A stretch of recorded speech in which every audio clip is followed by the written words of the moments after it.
Praise the Lord.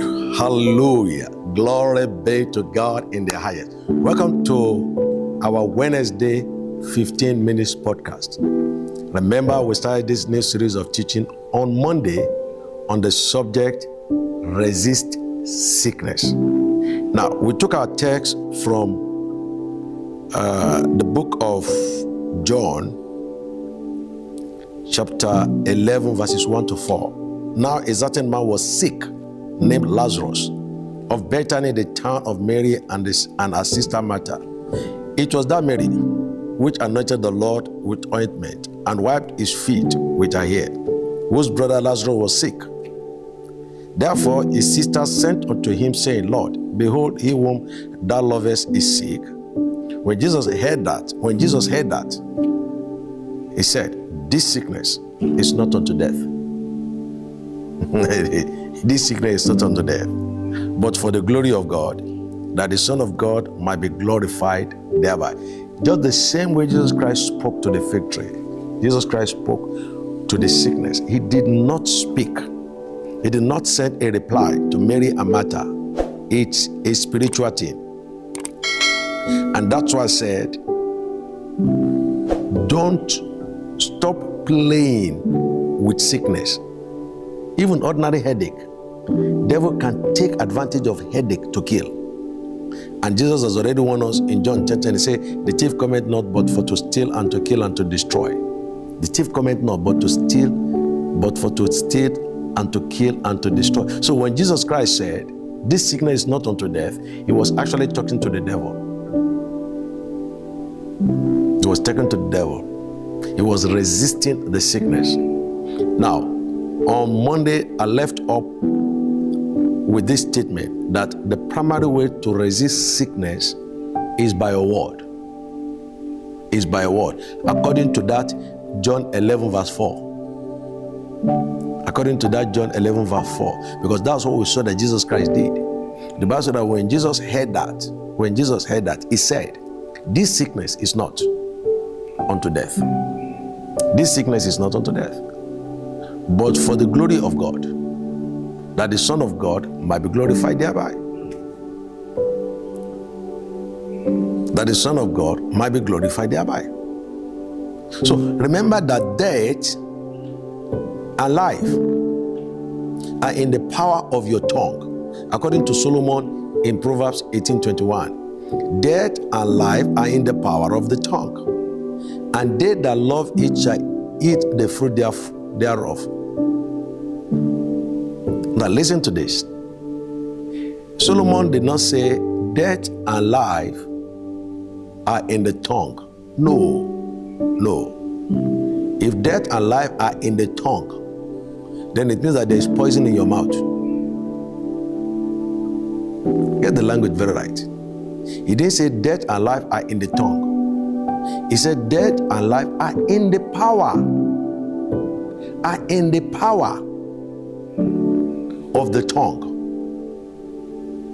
Now, let me explain that to you.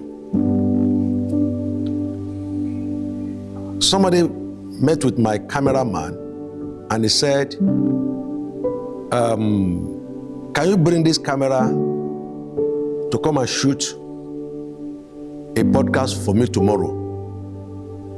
And my camera said, it is not in my power to take this camera to go and shoot you a podcast. But do you know what?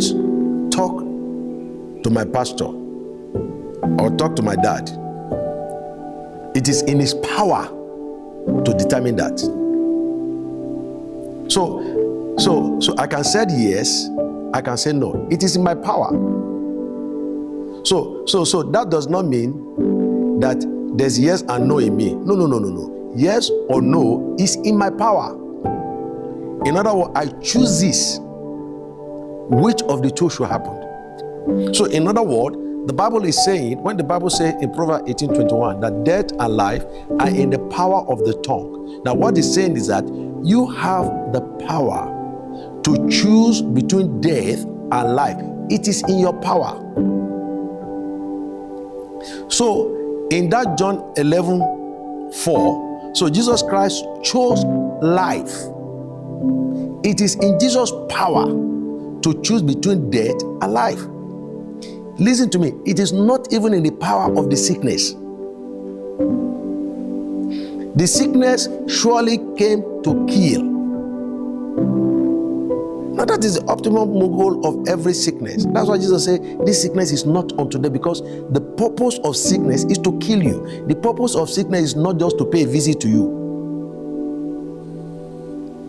The purpose of sickness is not to come and check your pocket, whether you have money to spend in the hospital. No. Its optimal goal is to kill you. So Jesus knows that, look, this sickness has come to kill. But do you know what? I'm not going to allow him to do it. I'm going to exercise my authority.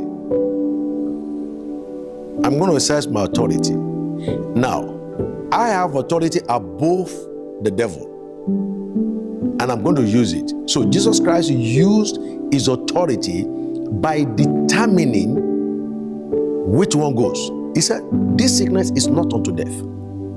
It's not unto death. Final. It's just like somebody made a call to you. Now, the moment phone call comes into my phone, I don't know about your own, but I want to believe it's the same thing. The moment a phone call comes into your handset, two buttons shows up. The red by the left and the green by the blue, by the right. Usually that's what I see. But do you know what? It is in my power to choose which of those two buttons. Not even in the power of the person who is calling me. It's not in the power of the person who is calling me. It is in my power. So when people say, hey, do you know what? I didn't like what he was telling me. I hated the way he was talking. No. Listen to me. You didn't hate it. You know why? Because it is in your power to continue or to stop it. You got this. You just got it now. So when sickness comes knocking on your door with symptoms, and the two buttons shows up, the red and the green, which one do you choose? Okay, hear this. The first word, when you feel the symptoms, either signs in the sickness the first word, when you feel the symptoms, either signs in the sickness or reject the sickness, according to Psalm 45:1. So that's what I said. If the last time a man calls you, he abused you. He said you are stupid, you are a goat head, you are a non-entity, you are all manner of words. Now listen to me. And the following day, the same man calls you. Two buttons are going to show up, the red and the green. Now, if the man abused you the second day, then the problem was not with the man, the problem is with you. You say, but Reverend David, I didn't make the call. Yes, he did make the call, but do you know what? It is in your power to answer or not to answer. That is why when a phone call came in, your phone shows you two buttons, the red and the green. It is not in the power of your phone to reject the man's call. It is in your power. So what I'm saying is this: the moment a symptoms shows up, the moment you feel a pain, the moment any symptoms shows up anywhere in your system, listen to me. The first word means you have pressed the green or you have pressed the red. So the moment you say, wow, I'm sick, do you know what you have just done? You have just signed in the sickness. And the moment you talk like Jesus did, saying that this sickness is not unto death. Well, I don't use the statement, this sickness is not unto death. I'm going to show you the statement I use that has kept me healthy over the years. I listen to me now. But what I'm saying is this: the first word that comes from your mouth either signs in the sickness in full blown or rejects the sickness. Psalm 45:1. Hear what he said. My heart is inditing a good matter. My heart is inditing a good matter. I speak of the things which I have made touching the king. Now look at the last statement. This is huge. Do you know what he said? He said, my tongue is the pen. He didn't say my tongue is a pen. No, he said my tongue is the pen of a ready writer. My tongue is the pen. My tongue is the pen. So when the symptoms come knocking on your body, don't sign in the sickness and death by your words, according to that Psalm 45:1. My heart is inditing a good matter. I speak of the things which I have made touching the king. My tongue is the pen of a ready writer. Now, many believers just don't know that. Yes, many believers just don't know that. So most times, people sign in the sickness without knowing what they have just done, that they have just signed in the sickness. They do not know that they have just signed in the sickness. So when sickness come knocking, the first statement in your mouth, the first statement at all, either sign in the sickness or reject the sickness. Just the same way I said, if a man abused you, and then he make call the second time, it is in your power to reject or to accept his call. Press the green button, and then the conversation continues and the abuse continues. Press the red, and then you have cut him off. You are not even interested to know you are not even interested to hear the first statement from his mouth. Now, that's practically what also happens. The day people died was not the day the doctor pronounced them dead. The day the people died was the day they signed in the sickness. According to that Psalm 45:1, my heart is inditing a good matter. My heart is inditing a good matter. I speak of the things which I have made touching the king. My tongue is the pen of a ready writer. Of a ready writer. Nobody dies until they say they are dead. They signed in the death warrant. They signed in the death warrant.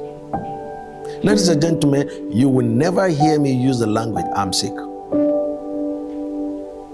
Because listen to me, the moment you say I'm sick, is as good as saying you are dead. Now that's what Jesus said. Jesus said, this sickness is not unto death. They didn't come to tell Jesus that Lazarus was dead. But Jesus knows that sickness has only one target. There are no two targets, only one. And the target is to kill. So right from the one, Jesus Christ resisted the sickness. Now, when you resist sickness, you automatically resist the devil, and you automatically resist death. So the primary way to resist sickness is with your word. Is the first line of defense. The first line of defense is your word. The moment you feel the symptoms. Some people said, when I feel pain on my joint, I know it is malaria. So the moment they feel the joint on their waist, on their wrist, they say, oh, it's like I'm having malaria. Do you know what? You have just signed in the parcel. Okay, I'm out of time right now. But you know what? The series is just starting. The series is just starting. So, I will see you again on Friday when we continue on our series of teaching, Resist Sickness. For me here, Jesus Christ is Lord.